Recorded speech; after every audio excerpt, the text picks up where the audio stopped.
સહજાત્મ સ્વરૂપ પરમ ગુરુ જ્ઞાની ગુરુ શ્રીરાજ પ્રભુજી શરદ પૂર્ણ શશી સમા લઘુરાજ રૂડી વાદળી રૂપ બોધ જળ ભારે નમ્યા સંસાર સાગરમાં મુમુક્ષુ ક્ષિપસમ મુખ ખોલતા ને મંત્ર જળ બિંદુ ગ્રહી રચતા જીવન મુક્તાલતા રચતા જીવન મુક્તાલતા પુનીત એ ગુરુવાર્યના પદ પંકજે મુજ શિરન મે દુર્લભ મનોહર સંત સેવા વિરહથી કાંઈ નહીં ગમે એ જ્ઞાન મૂર્તિ હૃદય સ્ફુરતિ આંખ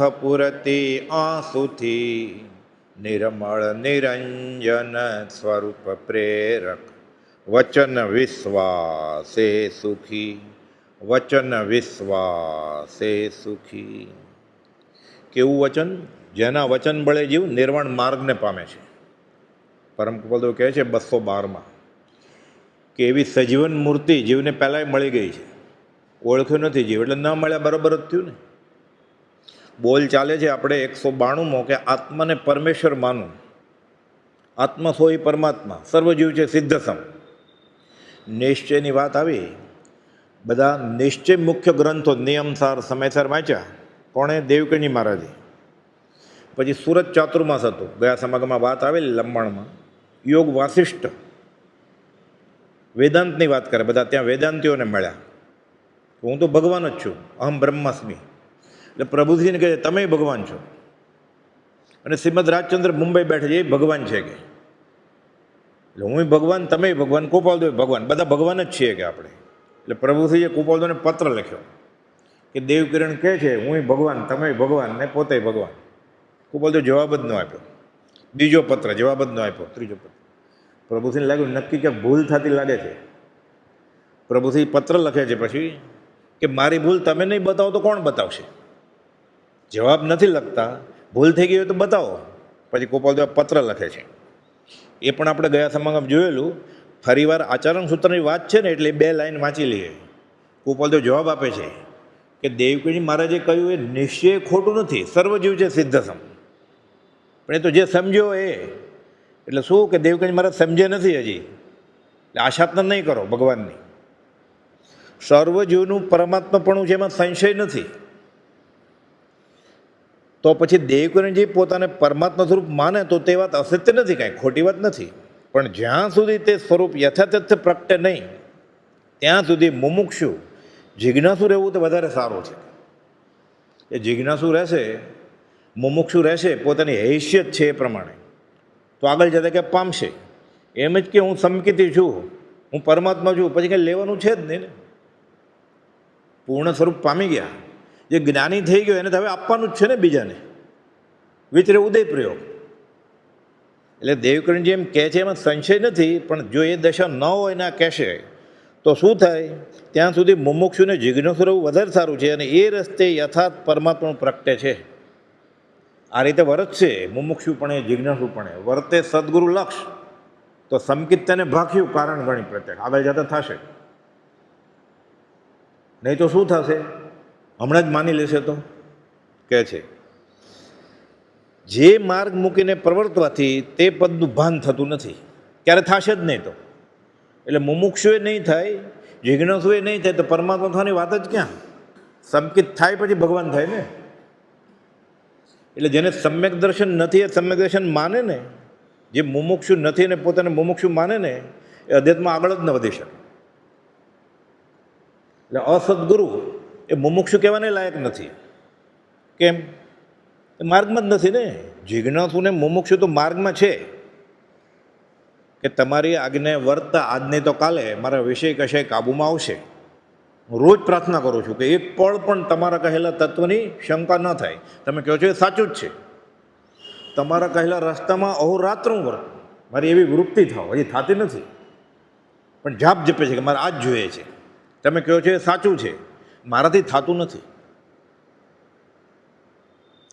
ભૂલ ક્યાં છે? ચારિત્રની. શ્રદ્ધામાં ભૂલ નથી.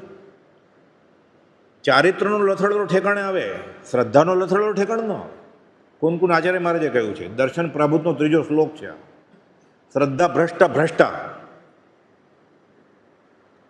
સિજંતી ચરિય રહીણા. ચારિત્ર નહીં હોય તો સીજી જાય, બુજી જાય ને મોક્ષ પામે. દર્શન રહીણા ન સિજંતી. એટલે શ્રદ્ધાનો લથડેલો ઠેકાણે આવે જ નહીં ક્યારે. વાત સાચી છે, મારાથી થતું નથી. મંગલાચરણમાં આવી ગયા, મંગલમ થોલી ભદ્રાદ્યામ, વેશ્યાને ઘરે રહે છે 12 વર્ષ. ચરિત્રની ભૂલ હતી ને, ખબર હતી આ ખોટું છે. તમે કહો છો એ સાચું છે, હું ખોટું કરું છું. ના, હું બરોબર કરું છું. મરી ગયો. જ્ઞાની મળ્યા પછી હું પણ જાણું છું અનંતાનુબંધી કર્મ છે. આ વચનામૃત 522. તો તું જાણે છે, જ્ઞાની નથી જાણતા. તું જાણે છે એ જ્ઞાની જાણે છે, તું કેટલું જાણે છે ને કેવું જાણે છે એ જ્ઞાની જાણે છે. એટલે કહે છે, એટલે આ દેવકજી મહારાજને નહીં, આપણને આ ઠપકો આપ્યો છે ગોપાલદેવ. આપણે તો એમ જ સમજવાનું. બ્રહ્મચારી કહે છે જે પત્ર વાંચો ને એ લખ્યો ભલે મુનિશ્રી ઉપર કે ધારસીભાઈ ઉપર, તમારે એમ જ સમજવું કે તમને ઠપકો આપ્યો છે. કે જે માર્ગ મૂકીને પ્રવર્તવાથી તે પદનું ભાન થતું નથી, તથા ભાન ન થાય તો વાંધો નહીં, ટેવાઈ ગયો છે, અનંતકાળથી રખડે છે, આગળ શું થશે? તથા શ્રી જીન વિતરાગ સર્વજ્ઞ પુરુષોની આશાતના કરવાનું પ્રવૃત્તિ થાય છે. એટલે પોતે પરમાત્મા નહીં, પોતે જ્ઞાની નહીં અને જ્ઞાની માની લીધું. એટલે જેને જેને જ્ઞાન છે, અનંત જીવ, અનંત 24 જીન નમું શ્રીદ અનંતા કરોડ, બધાની આશાતના કરે. કેવો મોટો ગુનો કરે. ભગવતી સૂત્રમાં લખેલું છે, મહામૌનીય કર્મના 30 સ્થાનક છે. એમાં 16મું સ્થાનક છે કે એક અજ્ઞાનીને જ્ઞાની માની લીધા. નથી ઓળખતો તો વાંધો નહીં, હું ઓળખતો નથી, મારી આગળ એવી દ્રષ્ટિ નથી, હું ક્યારે ઓળખીશ? મુમુક્ષુના નેત્રો મહાત્માને ઓળખી લે. હું મુમુક્ષુ જ નથી તો હું મહાત્માને કેવી રીતે ઓળખું? તો આપણે ગોપાલદેવને કેવી રીતે ઓળખીએ? એટલે સંતના કહેવાથી મારે ગોપાલદેવની આજ્ઞા માને છે. સંત ઓળખી શકે કેમ? એ ભેખધારી હતા, એની આગળ ત્યાગ અને વૈરાગ હતો. 1.25 મહિનાનું છોકરું છોડી દીધેલું. દીક્ષા લીધેલા સાધુ હતા સંઘની સામે. 5-5 વર્ષના વર્ષી તપ કરતા હતા. 26 વર્ષની પત્ની છોડી દીધી. એ ઓળખી ગયા. એટલે સંતના કહેવાથી મારે ગોપાલદેવની આજ્ઞા માન્ય છે. હું કેવી રીતે શ્રીમદ રાજ્યને ઓળખું? એ તો આપણે જેમ બહારથી ગૃહશ્વાસમાં છે. એટલે આપણે બોલીએ જ ને, સંતના કહેવાથી મારે ગોપાલદેવની આજ્ઞા માન્ય છે. આ એનો અર્થ છે. ગોપાલદેવને ઓળખવા ક્યાં થયેલા છે? ગોપાલદેવની દીકરી જહોલબેનને બ્રહ્મચારીએ કહ્યું અગાસાશ્રમમાં કે મારા પિતાને દેહ છોડ્યા 50 વર્ષ થયા, એને પ્રસિદ્ધિમાં કોણ લાવશે હવે? તો કે તમારા પિતાને જે પરમેશ્વરમાં ને બાકી બધા ઢાંકવાવાળા સમજજો. આપણે ગોપાલદેવ શું માનીએ છીએ? અનંત કર્મ બંધાઈ જાય આપણે. એટલે પ્રભુજી કહ્યું આ જ્ઞાની છે એમે નહીં, આ અજ્ઞાની છે એમે નહીં. આપણે પછી મુમુક્ષુ થશે એટલે એને ખબર પડી જશે કોણ જ્ઞાની અને કોણ અજ્ઞાની. પછી કોઈક સત્સંગ માટે પૂછો તો કહેવાનું, નહીં તો એ કહેવાનું. પોલીસ ડિપાર્ટમેન્ટ માણસ નથી થવાનું આપણે. પણ સત્સંગની વાત હોય કે સદગુરુ કોને કહેવાય, અસદગુરુ કોને કહેવાય, ત્યારે વચનામૃતને આધારે બોલવાની છૂટ છે, આગમને આધારે બોલવાની છૂટ છે. અર્જુન શ્રીકૃષ્ણને પૂછે છે, શ્રીકૃષ્ણ કહે છે એ અર્જુન, અસદગુરુની બુદ્ધિ અનંત શાખાવાળી છે, એને વળગશે ભવભ્રમણ કરશે. તો મને વળગો. મને વળગો એટલે સહજાત્મ સ્વરૂપ છે શ્રીકૃષ્ણ, સહજાત્મ સ્વરૂપ છે. લિખિતનમાં લખે છે આ સહજાત્મ સ્વરૂપ, લિખિતન સહજાત્મ સ્વરૂપ. 719માં લખ્યું, 653માં લખ્યું. કોણે? શ્રીમદ રાજચંદ્રએ. એટલે મને વળગો એટલે ગોપાલદેવને વળગો. લિખિતન શુદ્ધ સહજ આત્મ સ્વરૂપ 779માં લખ્યું, સેકન્ડ લાસ્ટ પત્રમાં. એ રામને માનનારો અહીંયા આવો, એ મહાવીરને માનનારો અહીંયા આવો 680માં લખ્યું. કે તમારે છૂટવું છે ને, હું તમને છૂટવાનો રસ્તો બતાડો. તો ના, અમારી આગળ છે રસ્તો. ચૈત્ર સુદ 13 મહાવીર જયંતિ દિવસે કહે છે કે નાચવા કૂદવાનું બંધ કરો, મારી આગળ આવો. 1 2 3 4 મહાવીર સ્વામી કા જય જયકાર. હવે મહાવીર જયંતિ દિવસે આમ કહ્યું, આ ગુજરાતીમાં લખેલું છે, આ નથી સમજાતું. ના, હું ધર્મ જાણું છું. આ અભિમાન સત્પુરુષ પાસે અનંતાનુબંધી કર્મ છે. 70 કરોડાકોટી સાગરો પણ મહામૌનીય કર્મ છૂટે જ નહીં. તો 70 પછી છૂટી જાય, 69 99 થાય ને, સૌભાગભાઈ પૂછેલું, પછી પાછું નાખી દે ફેલું, એમાં પાછું ચાલે બીજા 70 કરોડાકોટી સાગરો. નદી ગોળ પાષાણ રખડતો રખડતો રખડતો, નદી કિનારે પથ્થરો હોય ને, ક્યારેક લીસો થાય, પાંચ કારણો મળે: કાળ, ભાવ, ઉદ્યમ, નસીબ તથા ભાવિ બળવાન. પાંચ સમવાય કારણો મળે ત્યારે જોગ થાય સત્પુરુષની વાણીનું. ત્યારે પાછું પ્રભુથી કહેતા વલુર ઉપડી અને ખુજલી ઉપડી, પાંચ ઇન્દ્રિયના વિષયની. દાખલો આપતા ને જૈનેતરમાં આ દાખલો છે. ગામમાં આંધળો માણસ પુરાઈ ગયો છે. સૂર્યાસ્ત પછી દરવાજો બંધ થઈ જાય. થોડીક વાર છે કે મારે બહાર જવું છે, મારું ઘર અહીંયા નથી, હું તો ભીખ માગવા આવેલો અહીંયા. તો કે આ દિવાલને હાથ દઈને વયો જાય. દરવાજો આવે એટલે બહાર નીકળી જાય તું. આને ક્યાં દેખાય છે બિચારાને? કોને? આપણને. અનંતકાળથી આથડ્યો, ન મળ્યા ગુરુ શુદ્ધ સંત. દુષ્યમ કાળે હવે તું મળ્યો રાજ નામ ભગવાન. એણે રસ્તો બતાડ્યો કે આ રસ્તે ચાલ્યો જા, આટલું કરતા જો મોક્ષ ન મળે તો મારી પાસેથી લેજે. કે આ દિવાલને હાથ દઈને અમે કાંડું પકડશું કે ભૂલીશ તો તું. એ દરવાજો આવ્યો ને, ખુજલી આવી. પ્રભુથી કે વલુર ઉપડી, દેશી ભાષામાં. ચાલવાનું ચાલુ જ રાખ્યું એણે. જે કરતો તો એ કરતો જ રાખ્યો, ઊભો ન રહ્યો. મહાવીર જયંતિ આવે, કલ્યાણક આવે મહાવીર સ્વામીનું, ચૈત્રવદ પાંચમ આવે, ચાલવાનું ચાલુ જ રાખ્યું એણે. જે જમવાનું ચૈત્રવદ પાંચમમાં હતું એ જ કાર્તિકી પૂનમમાં હતું. જે નવા કપડાં લગ્નના કાર્તિકી પૂનમમાં પહેરવાના હતા ઘરેણા, એ જ ચૈત્રવદ પાંચમમાં પહેર્યા. અને ધર્મ થઈ જશે. એ જ ખાવાની મીઠાઈ, એ જ ફરસાણ.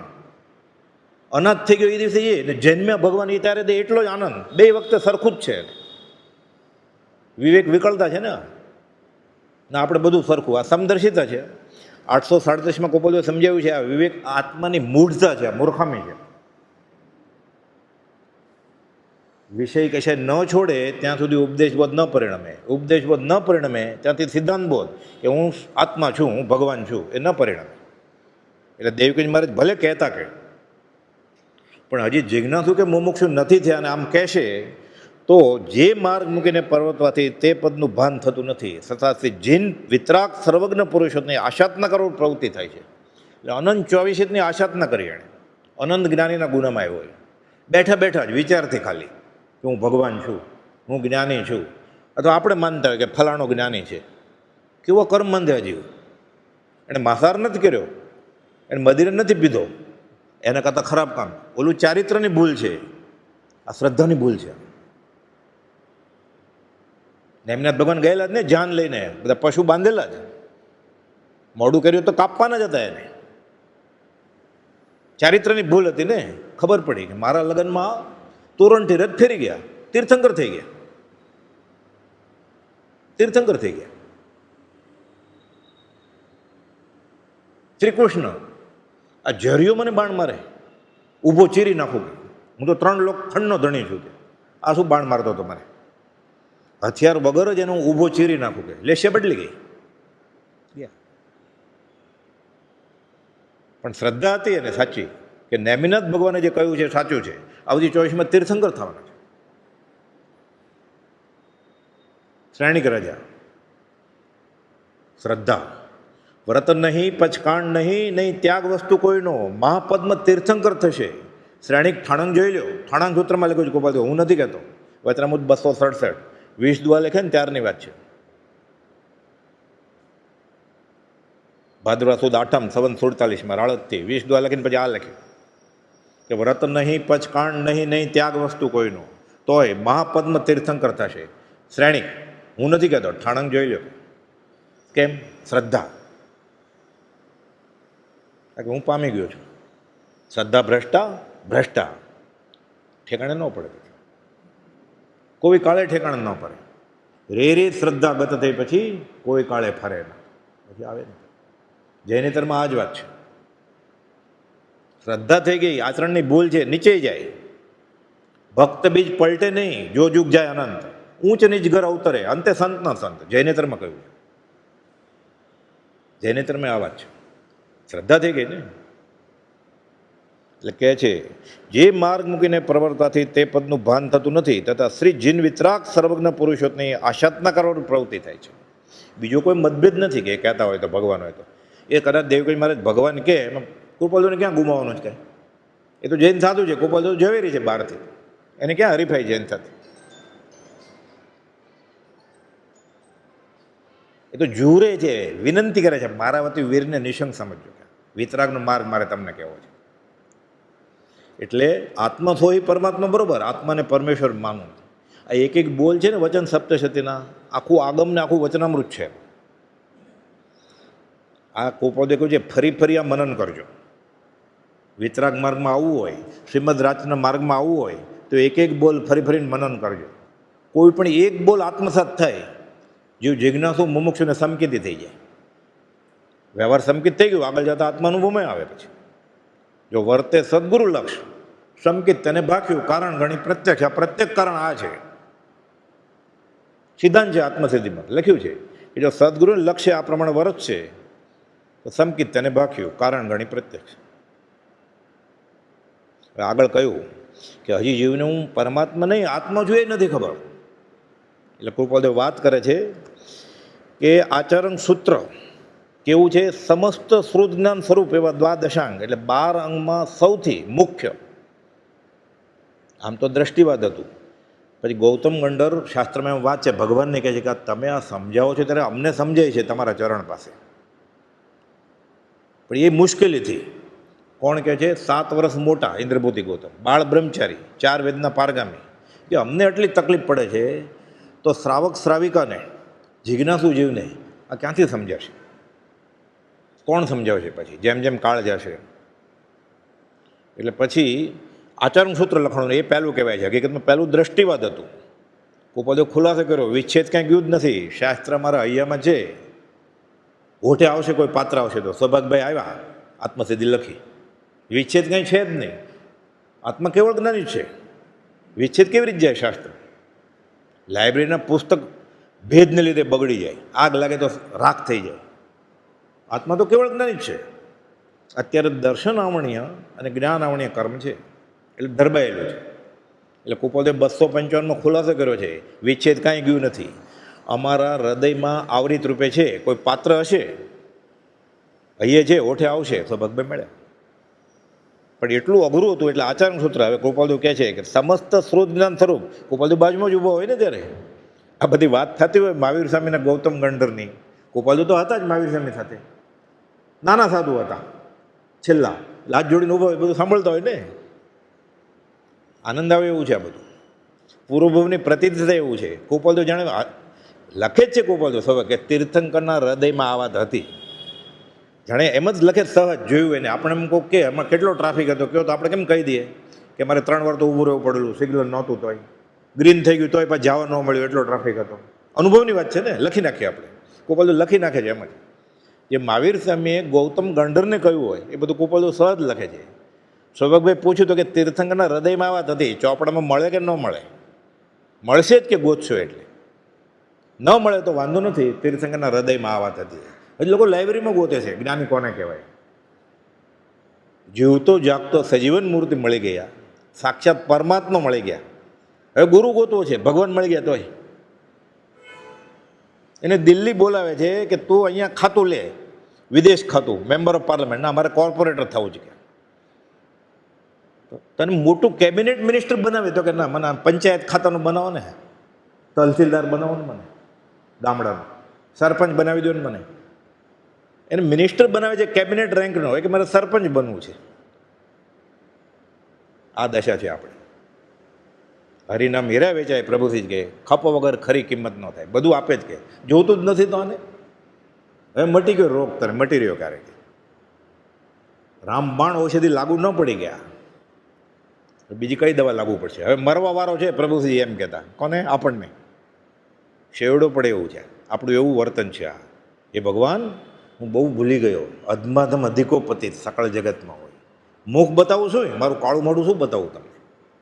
આવી પ્રાર્થના છે ક્યાંય આગમમાં, દેરાવાસી સ્થાનકવાસીમાં કે જૈનેતરમાં ઉપનિષદમાં ભગવાન આગળ જઈને કહેવાનું મારું કાળું મોઢું શું બતાવું, મને તમારામાં વિશ્વાસ નથી, આપ તણો વિશ્વાસને પરમાદર નહીં. આવી પ્રાર્થના ક્યાં જોઈ? ભેદી પ્રાર્થના કૃપાદેવ લખી છે. જે હોય એવી દશા. આ પ્રતિક્રમણ છે. આ અર્ધમાગદી આવડતું હોય તો એ કરે તોય વાંધો નથી. ગુજરાતીના જ ઠેકાણા નથી, સંસ્કૃતના અર્ધમાગદી ક્યાંથી આવડે? આ ગુજરાતીમાં લખી દીધું કે હું અધમાધમ અધિકોપતિ છું, મને તમારામાં જરાય વિશ્વાસ નથી, તમે જે કહો એમાં મને આદર પણ નથી. આપ તણો વિશ્વાસ દ્રઢ અને પરમ આદર નહીં. ના, મને તો બહુ આદર છે, હું કૃપાદેવને બહુ માનું છું. બ્રહ્મચારી એક જિજ્ઞાસુને લખેલું છે, 30-40 વર્ષથી આશ્રમમાં જ રહેતા હતા, કે મને કૃપાદેવ પર બહુ પ્રેમ છે, માની ન લેવું. અને આ વચનામૃતનો અર્થ આટલો જ થાય છે એમ ન માની લેવું કે એનો અર્થ જ્ઞાની જાણે છે કે ખરું તો કે લખનાર જ જાણે છે કે પ્રભુએ સમજાવ્યું ને બધું. આપણે કૃતકૃતતા અનુભવીએ છીએ.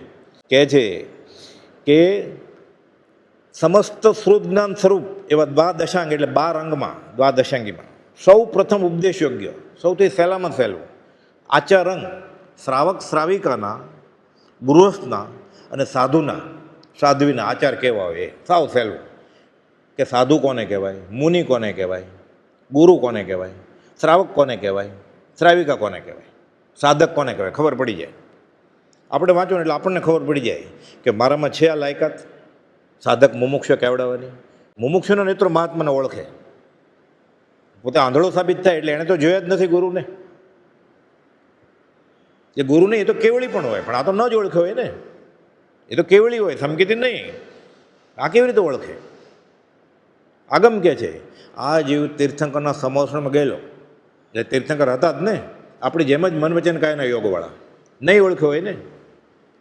આપણે બધા ગયા હશું ને, આમાંથી ઘણા બધા ગયા હશે ને. શાસ્ત્ર તો એમ કે છે એક કરતાં વધારે વાર જઈ આવ્યો છે. એટલે આપણે ન ઓળખ્યા બરોબર જ થયું ને. એટલે કહે છે આચરણ સૂત્રના પ્રથમ સુસ્કંદમાં પ્રથમ અધ્યયનના પ્રથમ ઉદ્દેશ્યમાં પ્રથમ વાક્ય, પ્રથમ સુસ્કંદ, પ્રથમ અધ્યયન, પ્રથમ ઉદ્દેશો, પ્રથમ વાક્ય જે શ્રીજીને ઉપદેશ કર્યો છે તે સર્વ અંગના સર્વ શ્રુતના સારરૂપ છે. સારનો સાર બસ આટલું જાણી લે કે તું તારો મોક્ષ થઈ જશે કે આ માની લેશ તો. આપણે ઉતાવળ થઈને શું હશે, ગોપાલે એક લાઈન લખીને છોડી દીધું. હવે પછી પ્રભુથી સમજાવે કે શું છે હું બતાવું એમ કરીને આગમ કાઢે. પછી ગોપાલને બધું દેખાય આંખે સામે, રસ્તો બતાવી દે. શાસ્ત્રમાં માર્ગ કયો છે, આ રસ્તે ચાલ્યો જાય કે આટલું કરતા જો મોક્ષ ન મળે તો હું આપીશ કે શાસ્ત્ર માર્ગ કયો છે એનો મર્મ તો સત્પુરુષ જાણે ને. એટલે કહે છે આ વાક્ય મોક્ષના બીજભૂત છે, આ વાક્ય સર્વશ્રુત જ્ઞાનના સારરૂપ છે અને આ વાક્ય સમ્યકત્વ સ્વરૂપ છે. આ સમજી જાય તો સમકિત થઈ જાય. પછી એને ખબર પછી પોતે જ ગુરુ હોય. એ વાક્ય પ્રત્યે ઉપયોગ સ્થિર થવાથી જીવને નિશ્ચય આવશે કે જ્ઞાની પુરુષના સમાગમની ઉપાસના વિના જે સ્વચ્છંદે નિશ્ચય કરે તે છૂટવાનો માર્ગ નથી. આ દેવકુંજ મહારાજ વાંચે એટલે કેવું થાય પછી ખરેખર ક્ષમાપના થાય ને, એ ભગવાન હું બહુ ભૂલી ગયો. પછી એમ થાય ને કે જ્ઞાની પુરુષના સમાગમની ઉપાસના વિના જીવ સ્વચ્છંદે નિશ્ચય કરે ત્યારે છૂટશે જ નહીં.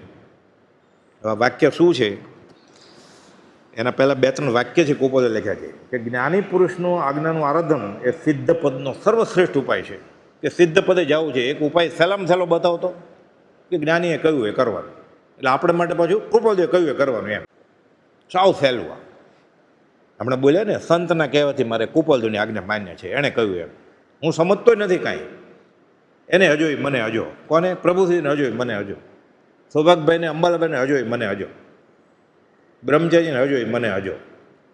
વણાક નટવરના સારથીની જેમ મને ખબર નથી એને શું મળ્યું એ, પણ એને એવું મળ્યું છે કે મૃત્યુને મહોત્સવ કરીને ગયા. એને હજોય મને હજો. જ્ઞાની પુરુષનું આજ્ઞાનું આરાધન એ સિદ્ધ પદનો સર્વશ્રેષ્ઠ ઉપાય છે. જ્ઞાની પુરુષની આજ્ઞા છે તે ભવમાં જવાને આડા પ્રતિબંધ જેવી છે. એટલે જ્ઞાની આ આજ્ઞા કરી કે તું પરમાત્મા નહીં, તું જિજ્ઞાસુ છો, તું મુમુક્ષુ છો એ વિચાર પહેલાં.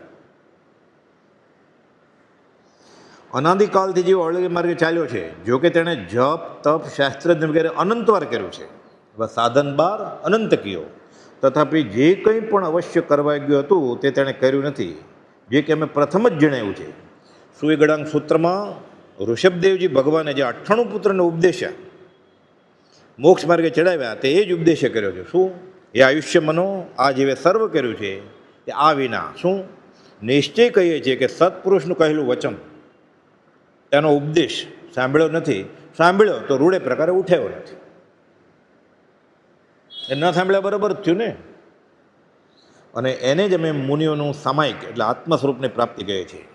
સુધર્મા સ્વામી જંબુ સ્વામીને ઉપદેશ છે. જગત આખાનું જેણે દર્શન કર્યું છે એવા મહાવીર ભગવાન તેણે આમ અમને કહ્યું છે. શું કહ્યું છે? ગુરુને આધીન થઈને વર્તતા એવા અનંતા પુરુષો માર્ગ પામીને મોક્ષ પ્રાપ્ત થયા. એક જ વાત, વર્તે સદગુરુ લક્ષ સંકિત અને ભાખ્યું કારણ ગણી પ્રત્યક્ષ, સહેલામાં સહેલું. હું કાંઈ સમજતો નથી, આત્મા શું, મોક્ષ શું, પરમાત્મા શું, ક્ષાયક સંકિત શું. આશીષ અનુકૂળ આપજે ભયભંજન ભગવાન,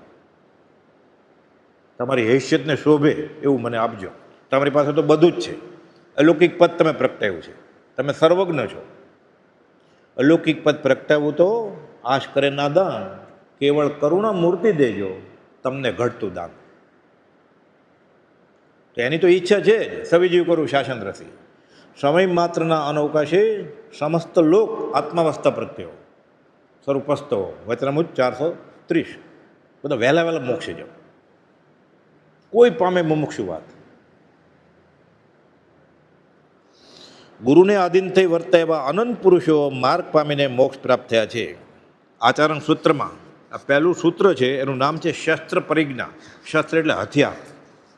એટલે આચરણ સૂત્રમાં પહેલું અધ્યયન હથિયાર ઉપર છે. આ કયા હથિયાર? જે જીવને ભાવમરણથી અનંતકાલથી મારી નાખે છે. વ્યવહારમાં કેમ ચાકુ, સૂડી, કરવત, તલવાર બધા હથિયાર કહેવાય, હિંસાનું કારણ છે ને. એમ 5 ઇન્દ્રિયના વિષયો અને કશાય આત્માને મલિન કરે છે, ભાવમરણ કરાવે છે. એટલે શસ્ત્ર પરિજ્ઞા આ અધ્યયનનું નામ છે. એમાંથી આ વાક્ય કોપદોએ લીધું છે. આગળ વચનામૃતમાં લખ્યું છે ને, આત્મા જાણ્યો ને સર્વ જાણ્યો હમણાં આવશે, એ આચરણ સૂત્રનું જ વાક્ય છે. વચનામૃતમાં પુઠ્ઠા ઉપર લખ્યું છે. આમાં સારનો સાર છે બધો. પ્રથમ ઉદ્દેશના પ્રથમ સૂત્રમાં આત્મજ્ઞાન, આત્મ સાક્ષાત્કારની ચર્ચા કરતી વખતે કહેવામાં આવ્યું છે કે હે આયુષ્યમન, મેં સાંભળ્યું છે કે ભગવાન મહાવીર સ્વામીએ એમ કહ્યું છે કે આ દુનિયામાં કેટલાક જીવોને આ જ્ઞાન નથી. ક્યું? આપણને નથી. હું પૂર્વમાંથી, દક્ષિણમાંથી, પશ્ચિમમાંથી કે ઉત્તરમાંથી આવ્યો છું, હું ઉપરથી આવ્યો કે નીચેમાંથી આવ્યો, ક્યાંથી આવ્યો છું, અથવા હું કોઈ બીજી દેશથી આવ્યો છું, આ જેને ખબર જ નથી. જ્ઞાનીએ કહ્યું, આ માનવા તૈયાર નથી. એટલે આનો ટૂંકો અર્થ શું થાય? પૂર્વજન્મ છે એ આપણે સ્વીકારતા નથી.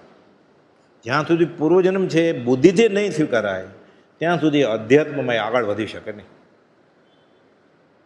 ન ખાવાનું ખાય, ન પીવાનું પીવે, ન કરવાનું કરે. શા માટે? મારે ક્યાં ભોગવાનું છે, હવે ક્યાંય જવાનું જ નથી. એટલે આ બહુ મીઠા, પર બહુ કોણે દીઠા. મજા કરી લે.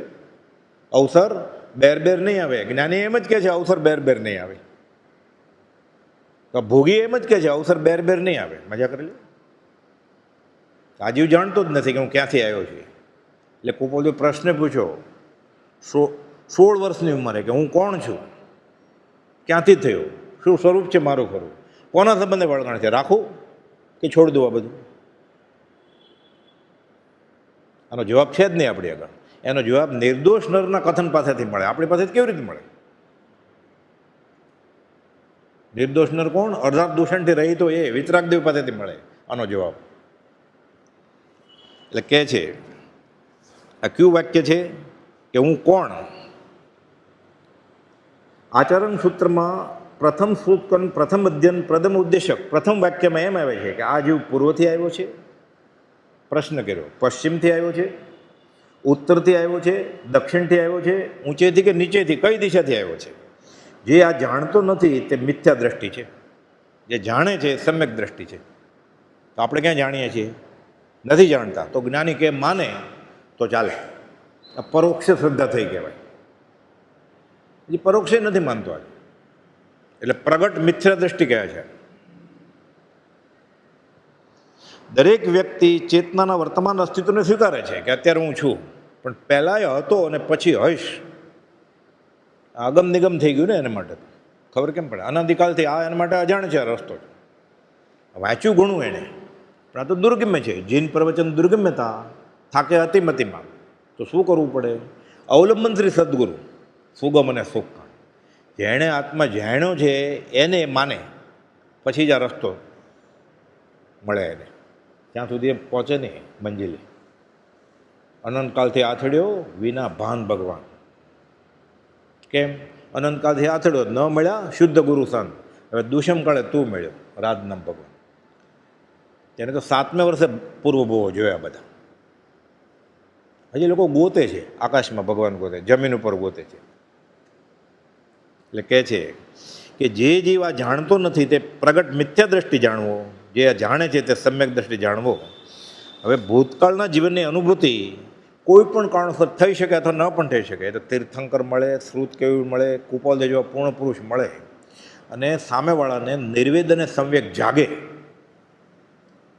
તો પૂર્વભૂમની પ્રતીતિ આવે. એક એક વાત કરે તો એટલે સૌભાગભાઈને પ્રભુજીને અંબાલાભાઈને આવી હોય, જુઠાભાઈને આવી હોય, એની વાત તો કાંઈ છે નહીં, ખાલી જુઠાભાઈની જ છે કે પૂર્વમાં જુઠાભાઈ કુપોલભાઈના પત્ની હતા. જ્યારે કુપોલ તો નેપાળના રાજકુમાર હતા ત્યારે સૌભાગભાઈની ને અંબાલાભાઈની કંઈ વાત આવતી જ નથી. પ્રભુજીની કંઈ એ રીતે વાત આવતી જ નથી. પણ નક્કી અત્યારે મળ્યા એટલે પહેલાં મળ્યા જ હોય ને. સંયોગ વિયોગ બધું ઋણાને બંધ થયા જ કરે ને. વાલું ને વેરી, લેણું દેણું. પરમ સ્નેહી 17 વાર લખે કુપોલ દેવ સૌભાગભાઈને, એ નક્કી પહેલાંને ભવે મળ્યા જ હોય ને. એટલે કહે છે કે જ્યાં સુધી આ ન થાય એટલે પ્રથમ સૂત્રમાં પૂછ્યું કે અહમ અસી, હું કોણ, હું આવ્યો ક્યાંથી? કે અહમ અસી, હું કોણ હતો? આ સ્વ વિશે જિજ્ઞાસા જાગૃતિ શું છે. અને બીજા સૂત્રમાં એમ કહે છે કે તે હું છું, તે હું છું. સ એવ અહમ અસ્મિ. આવી જ વાત ઉપનિષદમાં છે. સોઅહમ સોઅહમ, તત્વમસી તત્વમસી. પણ આ બંને અલગ વસ્તુ છે. ત્યાં તત્વમસી એટલે હું પરમાત્માનો એક ભાગ છું એમ છે. અહીંયા સર્વજીવ છે સિદ્ધસમ, અલગ અલગ એકમ છે બધા. ત્યાં વેદાંતમાં એમ કહે છે કે આપણે બધા પરમાત્માના ટુકડા છીએ અને જેનો મોક્ષ થશે એ મૂળ લઠ્ઠામાં ભળી જશે. જૈનમાં એમ કહે છે કે બધા આત્મા સ્વતંત્ર છે, જે સમજે એ છૂટી જશે પછી એ પોતાનું આગવું સુખ સીધા લઈ જાય, અનંતકાળ સુધી ભોગવશે, મૂળ લઠ્ઠામાં ભળી નહીં જાય. એટલે સોઅહમ. અને અહીંયા આચરણ સૂત્રમાં સ એવ અહમ અસ્મિ એમ અલગ વસ્તુ છે આખી. પણ ઉપદેશબોધ તરીકે બધું સરખું જ છે પાછું. સિદ્ધાંત બોધમાં અલગ છે થોડું. આપણે સિદ્ધાંતમાં બહુ પડવાનું એ નહીં. વેદાંતમાં કહેલો વૈરાગ આપણને આવે તો એ સીધા લઈએ પહોંચી જાય આપણે કે બ્રહ્મ સત્ય જગત મિથ્યા. જૈન કરતાં બળવાન વૈરાગ્ય માટે ઉપદેશ છે કે તને જે દેખાય છે ને એ બધું મિથ્યા છે જ નહીં કાંઈ. બ્રહ્મ સત્ય જગત મિથ્યા. એટલે પતિ પત્ની, ભાઈ બહેન, ગાડી લાડી વાડી, ફ્લાયઓવર, ફર્નિચર, સોનું એ કંઈ છે જ નહીં. ભ્રમ છે તારો, એ કંઈ છે જ નહીં. તું એક જ વસ્તુ છો, પરમાત્માનો અંશ. એટલે આ શંકરાચાર્યનો એકેશ્વરવાદ છે. ઉપદેશબોધ માટે આ એટલો જ મહત્વનો છે. એને પાછી વાત તો એ જ કરી છે મણિરત્નમાળામાં. આ ક્યારે થશે? કોણ બંધાયેલો? બધોય કો બંધાયેલો કોણ છે? યો વિષય અનુરાગી, 5 ઇન્દ્રિયમાં જે લટ્ટુ છે. કોવા વિમુક્ત, યો વિષય વિરક્ત. આ સંસ્કૃતનો શ્લોક આડાવળા અક્ષર કાશી જ ગયેલા પંડિત કુપોદોને આપે છે કે આનો શ્લોક બનાવો તો. કુપોદો શ્લોક તો બનાવ્યો શતાવદનમાં 19મે વર્ષે. પછી કહે છે મહાત્મા શંકરાચાર્યની મણિરત્નમાળાનો બીજો શ્લોક છે. એટલે પંડિત ઊભા થઈને વયા જ જાય ને પછી કે માર ખાવો પડશે, મિટિંગ થશે. એટલે કુપોદોને 32 શ્લોકે ખબર છે એનો બીજા નંબરનો શ્લોક છે. લખ્યું જ કુપોદો વેદાંતની રીતે તો અમને અત્યારે જ કેવળ જ્ઞાન છે એમ લખેલું. જૈનમાં એમ કહેતા હોય કે દીક્ષા લીધા પછી થાય તો ઠીક છે કે વેદાંતની રીતે અમે કેવળી જ છીએ કે અમે આત્મા અનુભવીએ છીએ. આજે સાક્ષાત અનુભવ પ્રાપ્તિ થઈ છે. વચનામૃત 201 હમણાં આવ્યું ને, ધન્ય રે દિવસ આહો, સંવત 1947 સમકિત શુદ્ધ પ્રકાશુ રે, માહવત 30 ગુરુવાર સંવત 47. સૌભાગ્ય પૂછ્યું હમણાં કેમ દશા છે તમારી? તો કે આજે સવારે સાક્ષાત અનુભવ પ્રાપ્તિ થઈ છે. વચનામૃત 201 કે અમે ભગવાન જ છીએ. 680માં તો લખ્યું 9 વાર હું પરમાત્મા છું. 255માં 8 વાર લખ્યું હું ભગવાન છું. આમ તો પાને પાને લખ્યું છું ભગવાન છું. એક પત્રમાં લખ્યું લિખિતન શ્રી રાજચંદ્ર દેવ.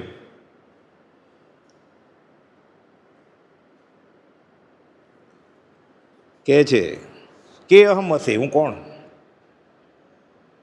એ કુપોદે પ્રશ્ન પૂછ્યો આપણને બહુ પુણ્ય કર્યા પંથીમાં. અમૂલ્ય તત્વ વિચાર છે. પોતે જ નામ આપ્યું કે આ તત્વનો વિચાર અમૂલ્ય છે, બહુ કિંમતી છે. સારું થયું શાહી ઢોળાઈ ગઈ. પછી લખે છે 67માં પાઠ ઉપર શાહી ઢોળવાથી અમે અમૂલ્ય તત્વ વિચાર નામનું પદ લખ્યું. સારું થયું ને શાહી ઢોળાઈ ગઈ. એના સિવાય ક્યાંક લખ્યું એ કેટલું અઘરું હશે, આ કેટલું સહેલું લખ્યું કે હું કોણ છું, ક્યાંથી થયો. એ જ વાત ઉપનિષદમાં છે, એ જ વાત શંકરાચાર્ય કરી. આ ક્યારે થશે? તો કે આ ક્યારે થાય? નિર્વેદને સંવેદ પ્રગટે તો ત્યાં એ જ મોહ મુદ્ગરમાં વાત કરી શંકરાચાર્યએ કે હું ફરીવાર જન્મવો, ફરીવાર મરવો, ફરીવાર માની કોખમાં, હવે તોબા પોકારી ગયો છે, મારે છૂટવું છે. આ નવકાર મંત્ર નથી આવડતો, પ્રાર્થના આ જ કરી છે.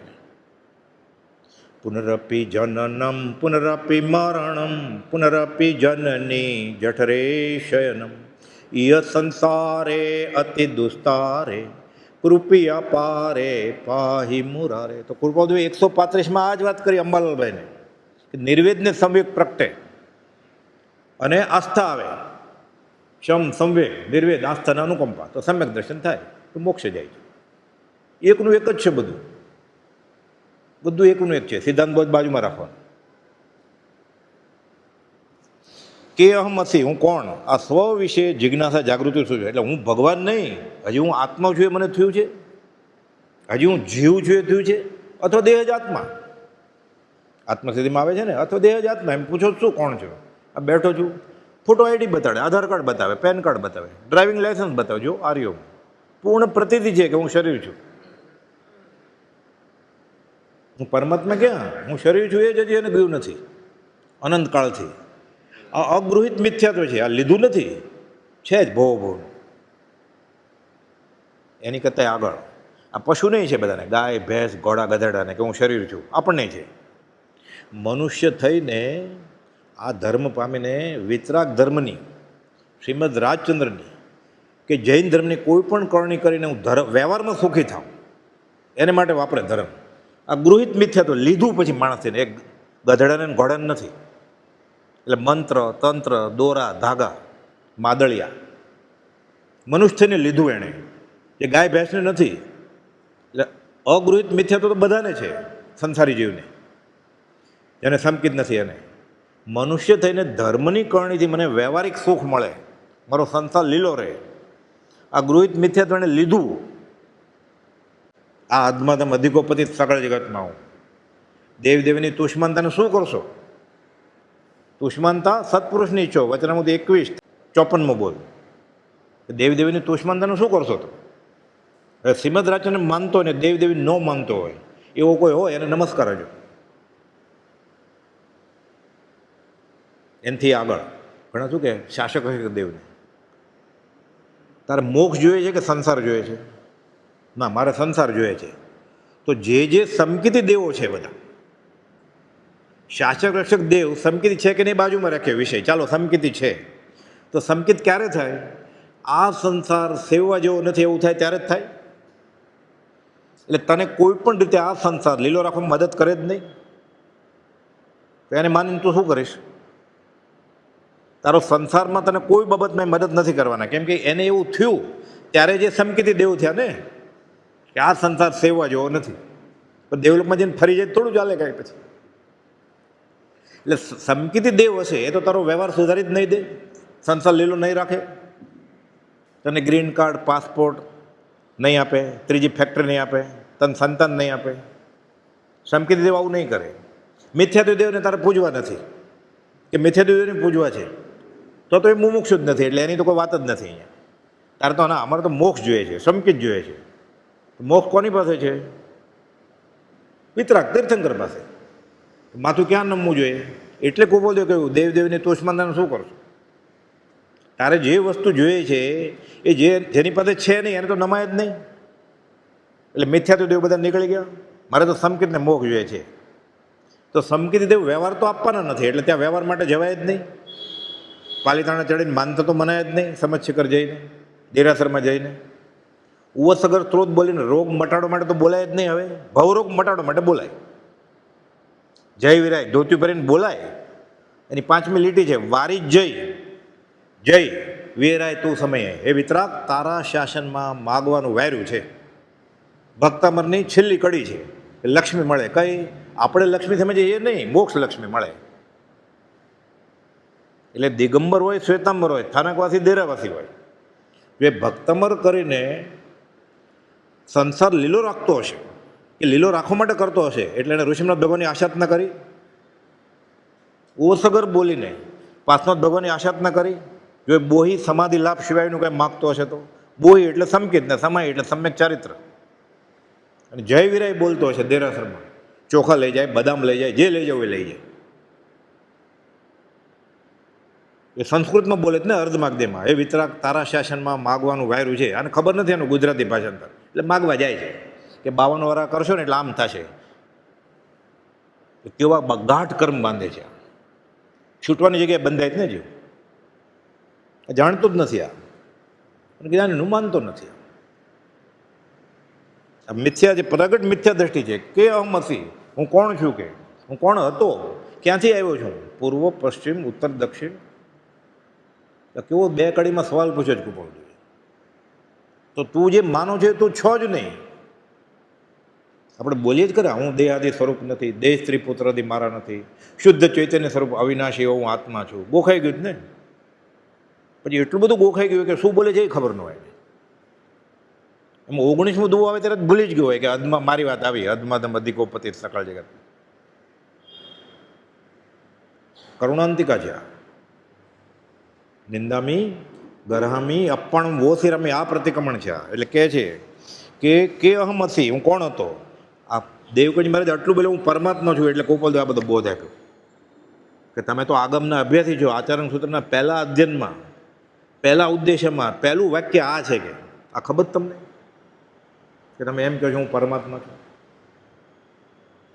કેટલું આશ્ચર્ય છે. આ દેવકજી મહારાજને કોપલ જો પરમાત્મ ઠપકો આપતા હોય, આ જીવને આ કાળે જ્ઞાની, સમકીતી, ભગવાન બધું મળી જાય છે.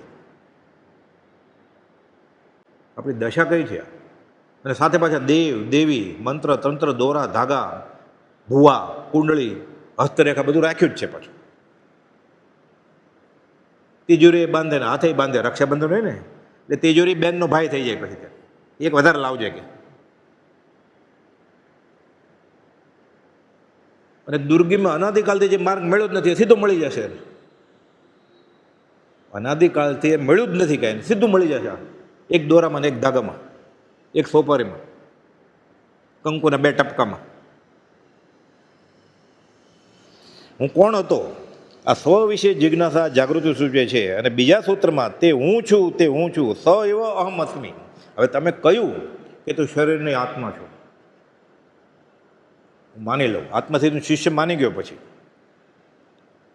પછી કહે છે સદગુરુના ઉપદેશથી આવ્યું અપૂર્વ ભાન, નિજપદ નિજ માહી લયું, દૂર થયું અજ્ઞાન. એટલે આત્મસિદ્ધિ 118 ગાથામાં પૂરી થઈ જાય છે. પછી તો શિષ્યને જે થયું એ આવે છે 119મી ગાથામાં. પ્રભુજીને શું થયું એ. આ ગાથા હું બોલું છું અને મારા હૃદયમાં તમે ખડા થાવ છો. ગોપાલજીને પત્ર લખે છે પ્રભુશ્રીજી, મારું હૃદય ઉભરાય છે, અપાસરે ઉપર નીચે દાદરે તમે જ દેખાવ છો મને. આ ગાથા આવે ત્યારે આપણને એવું થાય. પ્રભુશ્રી આમ લખે છે કે મારું હૃદય ઉભરાય છે આ ગાથા આવે ને. સદગુરુના ઉપદેશથી આવ્યું અપૂર્વ ભાન, નિજપદ નિજ માહી લયું. હવે મને ખબર પડી કે હું કોણ છું. ભેદી પ્રશ્ન કુપાલદેવ પૂછ્યો છે, હું કોણ છું. આચરણ સૂત્રનું વાક્ય છે, પહેલા સૂત્રના પહેલા અધ્યયનનું પહેલું વાક્ય. એ દેવકજી મહારાજને ફરીવાર રિપીટ. એ તો આગમના અભ્યાસી હતા જ. એણે પ્રભુશ્રીને એમ કહેલું કે મેં આગમ વાંચે છે અને કૃપાલદેવે આગમ વાંચ્યા છે. એમાં નવું શું કહેવાના છે. આ કૃપાલદેવ નવું કહ્યું એને કે તમે વાંચ્યું જ નથી કાંઈ. હવે અમે કહીને વાંચો તમે, પછી તમને ખબર પડશે.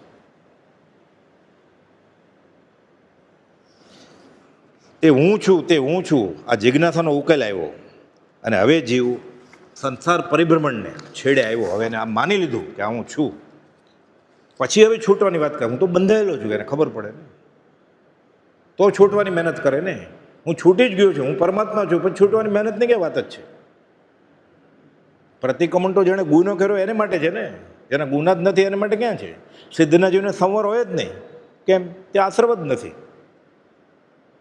સિદ્ધાંત છે. આશ્રવ હોય એને સંવર હોય ને. સિદ્ધના જીવને છે જ નહીં.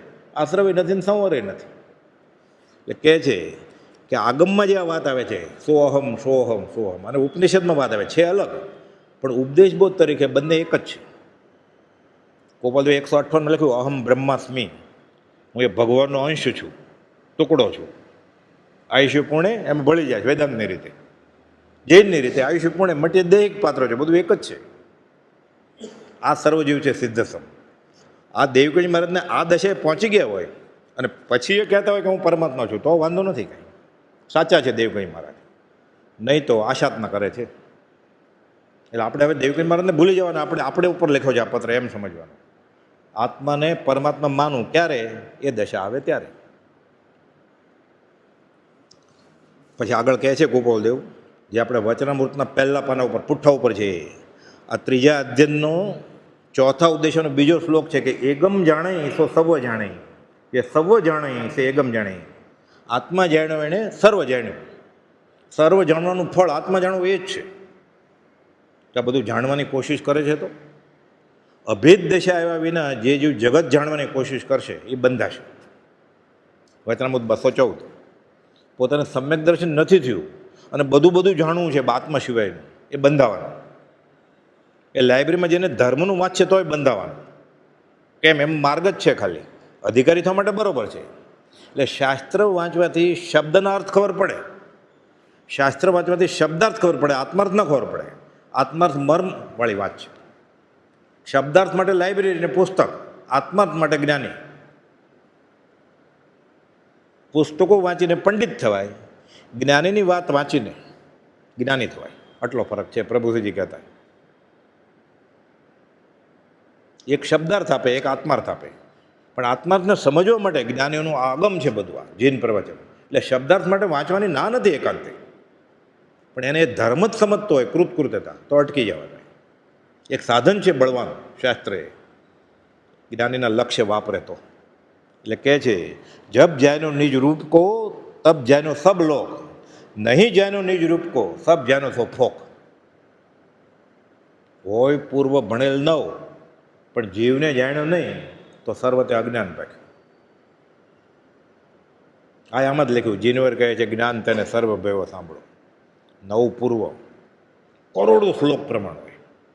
આના કરતાં આગળ ગોપાલભાઈ 139માં અંબાલાલભાઈને શંકાથી એટલે જવાબ આપ્યો છે કે 14 પૂર્વ અંશ ન્યૂન નિગોદમાં લાભે. અંબાલાલભાઈ 14 પૂર્વ ભણ્યો નિગોદમાં જાય? અંશ ન્યૂન મૂળ વસ્તુ જે જાણવા નથી આત્માએ ન જાણ્યો, બાકી બધું ભણી લીધું તો શું છે? બસ સાધન બાર અનંત કયો તદ પી કછું હાથ હજુ ન પહેરવે. એટલે 139માં પત્રમાં એમ લખેલું કે 14 પૂર્વ અંશ ન્યૂન નિગોદમાં લાભે. પછી આગળ લખે છે કે પંડિત ખોપરીમાં વજન મૂકે શાસ્ત્રના, અને મજૂર હમાલ ખોપડી ઉપર મૂકે છે. બેને વજન જ લાગ્યું. હમાલને ફાયદો તો શું? મહેનતાણું મળ્યું, સ્ટેશન સુધી માલ લઈ ગયો ને આગમ શાસ્ત્ર, બોલે બોજો થયો. અને જ્ઞાનીની આશા જ ન કરી તો અનંત અનુમતિ બાંધીને ગયો. એટલે ગમ પડ્યા વગર આગમ અનંતકારક થઈ પડે. આ એનો અર્થ છે. 128માં લખ્યું છે શાસ્ત્ર શસ્ત્રરૂપે પરિણમે. એ તો 3 લોકોના ટરીને ટોચે બેસી ગયો છે. આપણે કાંઈ નમસ્કાર કરીએ એટલે ભગવાન થાય એવું નથી. કાંઈ એ તો ભગવાન જ છે. એને આત્મિક શક્તિ વડે ખબર પડી કે હું મહાવીર છું. આપણે કાંઈ નમસ્કાર કરીએ એટલે થોડા ભગવાન છે. પરંતુ કે એ તો 3 લોકોના તરીને ટોચે બેસી ગયો જ કે તમારા નમસ્કાર 14 રાત લોકમાં વેખરાઈ જાય. ગોપાલ લખે છે અનંતાનુબંધી કર્મ ધર્મ જ બંધાય છે, વ્યવહારમાં નહીં. વ્યવહારમાં ક્રોધમાન માયા લોભ હોય એટલું બધું ન હોય કે અનંતાનુબંધી બાંધે, ધર્મના ખાતામાં જ બાંધે. કે અમુક ધર્મની ક્રિયા કરીને મારી સંસાર વાસના પરિચ્છેદ થતી નથી, છતાં હું એમ માનું છું કે મારો સંસાર કપાય છે. આ અનંતાનુબંધી કર્મ છે. 459માં ગોપાલ લખે છે છેલ્લા ફકરામાં કે પોતે જે કરે છે એ કરીને એની સંસાર વાસના ઘટતી નથી, પણ અસત ધર્મ, અસત દેવ અને અસત ગુરુના આગ્રહથી એ કર્યા કરે છે. આવું આ અનંતાનુબંધી કર્મનો પ્રકાર છે. એટલું અઘરું છે ને, બહુ સમજે તો શેવડો પડે. આ બધું 2 લાઈનમાં ગોપાલ લખ્યું છે. આવી જ વાત 459માં લખી છે, 613માં લખી છે, 3 લીટીમાં. 522માં લખી છે કે સત્પુરુષ પાસે જઈને પાછો મેં શાસ્ત્ર વાંચ્યા છે, અમને ખબર છે. અનંતાનુબંધી કર્મ છે. અપ્રશસ્ત શાસ્ત્રીય અભિનિવેશ કહેવાય આને. દેવકણી મહારાજ ઉપર લખ્યું, પ્રભુજીને પત્ર લખ્યો 661માં દેવકણી મહારાજ માટે કે ચોપડા વાંચ્યા છે ને શાસ્ત્ર આગમ બધા. અપ્રશસ્ત માઠો શાસ્ત્રનો કદાગ્રહ થઈ ગયો છે કે આમાં આમ લખ્યું છે, એમાં એમ લખ્યું છે, અમને નથી ખબર. ગોપાલદેવ એ જ્યારે લખાતું હતું, ઝીલાતું હતું, ત્યારે બાજુમાં ઊભા થયા. અને કાળનો ક્ષયોપશ્મી પુરુષ છે કે અમારી જેવી યાદશક્તિ કોઈને નથી. કે લખે છે હાથનોંધમાં, સહજમાં, મથાળામાં કે કાળનો ક્ષયોપશ્મી પુરુષ છે. એટલે કહે છે કે જબ જાયનો નિજ રૂપ કો તબ જાયનો સબ લોક, નહીં જાયનો નિજ રૂપ કો સબ જાયનો સબ ફોક. અભેદ દશા આવ્યા વિના જે પ્રાણી આ જગતની રચના જોવા ઈચ્છે છે તે બંધાય છે. અને આવી દશા આવવા માટે એ પ્રાણીએ આ રચનાના કારણ પ્રત્યે પ્રીતિ કરવી. આનું કારણ શું હશે? આ જગત આખું આ બધું રત્ન, આ ફ્લાયઓવર, આ મોબાઈલ ફોન, અમેરિકા બેઠો હોય ફોટા સાથે બધું દેખાય, એનો અવાજ આવે, એ હાથ ઊંચો કરે તો એ પણ દેખાય. આ બનાવ્યું કોણે? આત્મા એને કારણ પ્રત્યે પ્રીતિ નથી આવતી, એ વસ્તુમાં મોહાય છે. એટલે કોપાલે લખ્યું, વ્યાકુળ વિશ્વના સાધનો વધી ગયા છે. એ બનાવ્યું કોણે? આટલું બધું આશ્ચર્યકારક છે આ મોબાઈલ. અહીંયા બેઠા બેઠા પહેલાં 30 દિવસે ખબર પડતી સી મેલમાં કે હું પહોંચી ગયો છું બર્મા કે રંગૂન. અત્યારે 1 જ મિનિટમાં 1 સેકન્ડમાં ખબર પડે, વિડીયો સાથે આવે ફોટો કે રીચ વોશિંગ્ટન સેફલી. એરપોર્ટ ઉપરથી ને ફોટો પાડે આપે, વિડીયો. આશ્ચર્યકારક છે ને? તે બનાવ્યું કોણે? એ કેવું આશ્ચર્યકારક હશે? એ તત્વ કેવું હશે? એ આત્મા કેવો હશે? આ ચૈતન્ય જ્યોતિ એ કેવી હશે? એ જ્યારે ખબર પડે ત્યારે એને કેવો અહોભાવ આવે. પછી ઈચ્છે છે જે જોગીજન અનંત સુખ સ્વરૂપ, મૂળ શુદ્ધ તે આત્મપદ, સહયોગી જીન સ્વરૂપા. મન વચન કાયના યોગ છે, આ પદ હાંસલ થાય એને કેવો આનંદ આવે. પછી આત્મા બહુ આનંદમાં છે. સૌભાગભાઈ લખતા ને, તમને કેનો આનંદ છે? બહુ કમાણા? એ તો કહે છે કે કારમાં ઉદય છે. આ તોય આનંદ કેનો છે? તો પછી કારમાં ઉદય છે તો આત્માનો આનંદ. ચૈતન્ય જ્યોતિ તે સમે ભાસે અનુપમ ત્યાં અહો, તે એક સર્વોત્કૃષ્ટ જગમાં સર્વદા જયવંતો. આ સુખધામ અનંત, આ સુખધામ અનંત શું સંત चाहिए. આ કહે છે, અભેદ દશા આવ્યા વિના જે પ્રાણી આ જગતની રચના જોવા ઈચ્છે છે તે બંધાય છે. એવી દશા આવવા માટે એ પ્રાણીએ તે રત્નના કારણ પ્રત્યે પ્રીતિ કરવી. બનાવ્યું કોણે? આ આત્મા કેવી વસ્તુ હશે? પછી આગળ ખબર પડે, આ હું જ છું. જ્ઞાની કહે છે આ તું જ છું. તત્વમસી સોહમ સોહમ દાસોહમ. દાસ ભાવથી પ્રાર્થના કરે, દાસાનું દાસ. એટલે એને ખબર પડે આ તો હું જ છું. છેલ્લે અહમ બ્રહ્માસ્મિ, હું પરમાત્મા છું. એ છેલ્લે હું આત્મા છું, આત્મા છું પોકારે ન ચાલે. ગોપાલ કે માન્યતાનું ફળ નથી, દશાનું ફળ છે. એક દેખીએ જાણીએ રમી રહીએ એક ઠોર, સમલ વિમલ ન વિચારીએ યહી સિદ્ધિ નહીં ઓર. એક દેખીએ જાણીએ રમી રહીએ એમાં ને એમાં આત્મા આત્મા આત્મા. હસતા રમતા પ્રગટ હરી દેખું રે, મારું જીવ સફળ તો લખું રે.